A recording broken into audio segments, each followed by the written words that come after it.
বাংলা সাহিত্যের অন্যতম শ্রেষ্ঠ ঔপন্যাসিক মীর মোশাররফ হোসেনের বাস্তভিটা কুষ্টিয়া জেলার কোমরখালী উপজেলার লাহিনীপাড়ায় অবস্থিত। এটি শুধু একটি ঐতিহাসিক স্থান নয়, বরং বাংলা সাহিত্য প্রেমীদের জন্য এক অসাধারণ দর্শনীয় স্থান। প্রতিদিন এখানে দেশ বিদেশ থেকে শত শত পর্যটক আসেন। বর্তমানে এই বাস্তভিটা সরকারি অধিদপ্তর আওতাধীন প্রতিষ্ঠান। 2008 সালে স্থানীয় সরকার বিভাগের অর্থায়নে 54 লক্ষ টাকা ব্যয়ে একটি লাইব্রেরি ও অডিটোরিয়াম নির্মাণ করা হয়েছে।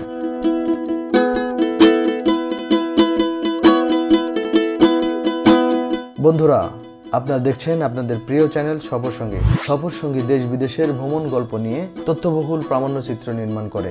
আজকের প্রামাণ্যচিত্রটি নির্মিত হয়েছে বাংলা মুসলিম সাহিত্যের বরপুত্র কুষ্টিয়ায় অবস্থিত মীর মোশাররফ হোসেনের বাস্তভিটার উপর। এই ভিডিওটি দেখতে পাবেন কিভাবে এই বাস্তভিটাতে আসবেন, কোথায় থাকবেন, কোথায় খাবেন। মীর মোশাররফ হোসেন 1847 সালের 13 নভেম্বর কুষ্টিয়া জেলার লাহিনীপাড়ায় এক সম্ভ্রান্ত পরিবারে জন্মগ্রহণ করেন। তার পিতা মীর মোয়াজ্জেম হোসেন ছিলেন জমিদার। শৈশবে নিজ বাড়িতে আরবি ও ফার্সি শিক্ষার মাধ্যমে তার বিদ্যার সূচনা হয়। পরবর্তীতে তিনি পাঠশালায় বাংলা ভাষা শেখেন এবং প্রাতিষ্ঠানিক শিক্ষার শুরু হয় কুষ্টিয়া স্কুলে। কৃষ্ণনগর কলেজিয়েট স্কুলে 5ম শ্রেণী পর্যন্ত পড়াশোনা করার পর কলকাতায় কালীঘাট স্কুলে ভর্তি হলেও লেখাপড়ায় তিনি বেশি দূর এগোতে পারেননি। ছাত্র অবস্থায় তিনি সংবাদ প্রভাকর এবং কোমরখালী গ্রাম বার্তার প্রকাশিকার মফস্বল সংবাদদাতার দায়িত্ব পালন করেন। এ সময় তার সাহিত্য জীবনের সূচনা ঘটে। মীর মোশাররফ হোসেন ছিলেন বঙ্কিম যুগের অন্যতম প্রধান গদ্যশিল্পী। তার উল্লেখযোগ্য রচনাগুলোর মধ্যে রয়েছে বিষাদ সিন্ধু, জমিদার দর্পণ, বসন্ত কুমারী, গো-জীবন এবং উদাসীন প্রতীকের মনের কথা বিশেষ করে উল্লেখযোগ্য। বিষাদ সিন্ধু উপন্যাসে কারবালার মর্মান্তিক কাহিনী চিত্রিত হয়েছে, যা আজও বাংলা সাহিত্যের অমর কীর্তি।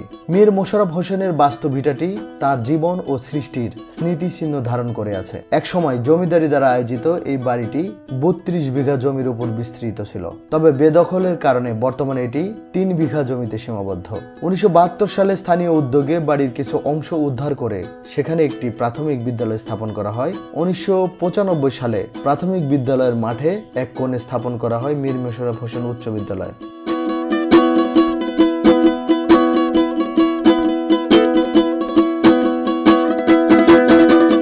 ঢাকা থেকে খুব সহজেই কুষ্টিয়ার কোমরখালীতে আসা যায়।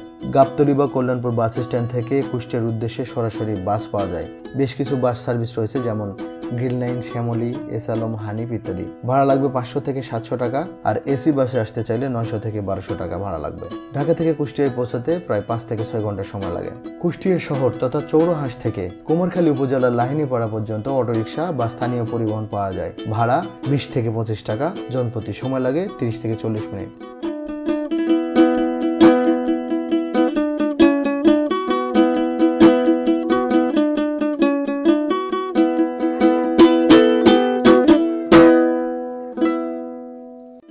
আমি যে জায়গাতে অবস্থান করছি, এই পথে আগালেই আমরা মীর মোশাররফ হোসেনের বাস্তভিটা পাবো।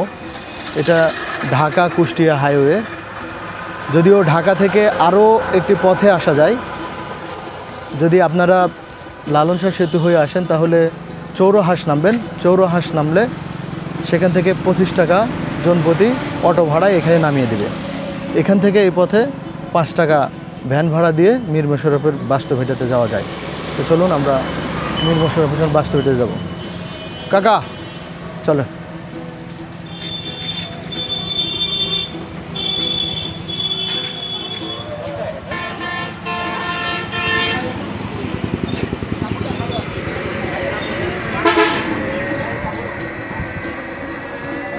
এতে কয় মিনিট লাগে কাকা? হ্যাঁ, 2 মিনিট। দর্শক, এই বিশ্ব রোড থেকে ভ্যানে 2 থেকে 3 মিনিটের মধ্যেই চলে যাওয়া যায় মীর মোশাররফ হোসেনের বাস্তভিটায়।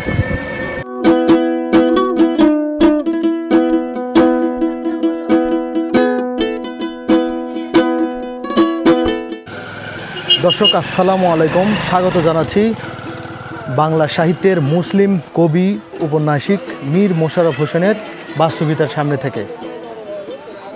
কারবালার কাহিনী নিয়ে লেখা বিষাদ সিন্ধু উপন্যাসের লেখক হিসেবে বিশ্বজোড়া যিনি খ্যাতি অর্জন করেছেন, সেই মীর মোশাররফ হোসেনের বাস্তভিটা এটি কুষ্টিয়া জেলার কোমরখালী উপজেলার লাহিনীপাড়া গ্রামে অবস্থিত এই বাস্তভিটাটি।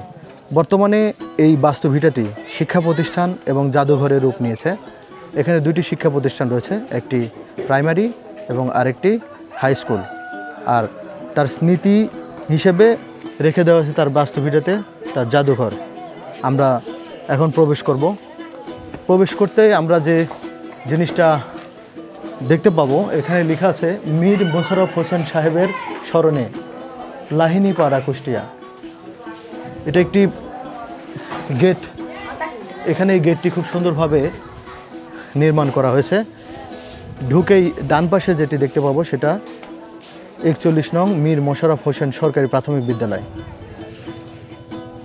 এই বিদ্যালয়টি এখন কার্যক্রম চালু রয়েছে। এই বিদ্যালয়টি চালু রয়েছে, আজকে বন্ধের দিন, তাই ছাত্রছাত্রীর আনাগোনা কম। বিদ্যালয়ের সামনে দেখা যাচ্ছে কিছু খেলনা বসানো রয়েছে, প্রাইমারি স্কুলে যেরকম বাচ্চাদের খেলার জন্য রাখা হয়। ঠিক প্রবেশ করলেই যে ফাঁকা মাঠটি দেখতে পাচ্ছি, এই মাঠের এই প্রান্তটাই হচ্ছে মীর মোশাররফ হোসেন মাধ্যমিক বিদ্যালয়। এই পাশে প্রাথমিক বিদ্যালয়, এই পাশে মাধ্যমিক বিদ্যালয়। মাঝখানের মাঠটি বাচ্চাদের খেলাধুলার জন্য ব্যবহৃত হচ্ছে।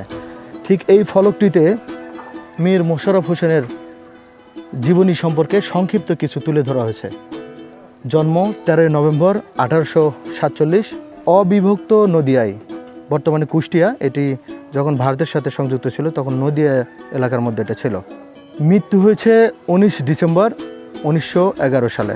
ওনার মৃত্যুটা হয়েছে পদমী নবাববাড়ি, ফরিদপুরে, বর্তমান রাজবাড়ী জেলার অন্তর্গত। পিতা মীর মোয়াজ্জেম হোসেন, মাতা দৌলতুন্নেসা। এবং ওনার শিক্ষা, বিবাহ, কর্মজীবন, সম্মাননা এবং সম্পাদিত পত্রিকার নাম কিন্তু এখানে উল্লেখ করা আছে।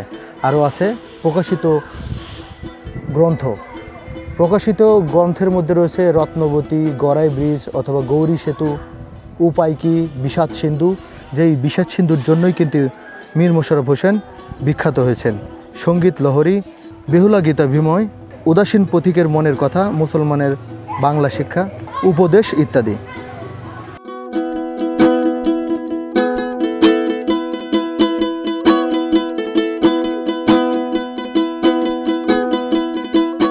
এটা হচ্ছে মীর মোশাররফ হোসেন মাধ্যমিক বিদ্যালয়। আর এই পাশে যে ওয়াশরুমটা রয়েছে সেটাকে বলা হচ্ছে হাইজিন কর্নার। এটাই মীর মোশাররফ হোসেন স্মৃতি পাঠাগার অডিটোরিয়াম। বর্তমানে এটি একটি জাদুঘর হিসেবে প্রতীয়মান রয়েছে।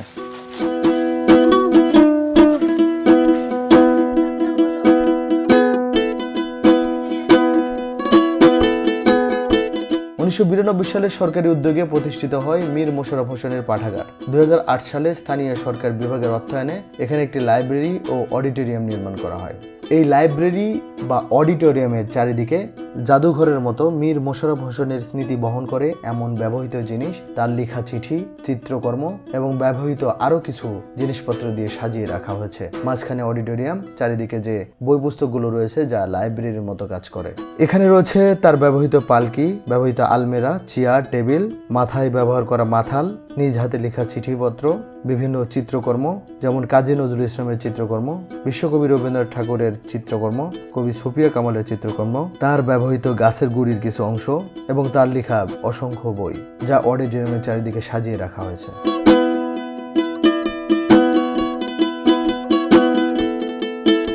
কুষ্টিয়া শহরে বেশ কিছু আবাসিক হোটেল রয়েছে যেখানে আপনি 500 থেকে 1000 টাকার মধ্যে রাত্রি যাপন করতে পারবেন। তার মধ্যে আমি রিকমেন্ড করতে পারি হোটেল প্রীতম আবাসিক। এখানে নন এসি রুমের ভাড়া 1000 টাকা, এসি রুমের ভাড়া 2000 টাকা, থাকতে পারবেন 2 জন। কুষ্টিয়া শহরে যে কোনো জায়গাতে আপনি আপনার মতো করে রাতের বা দুপুরের খাবার খেয়ে নিতে পারবেন, তাও আবার 100 থেকে 150 টাকার মধ্যে।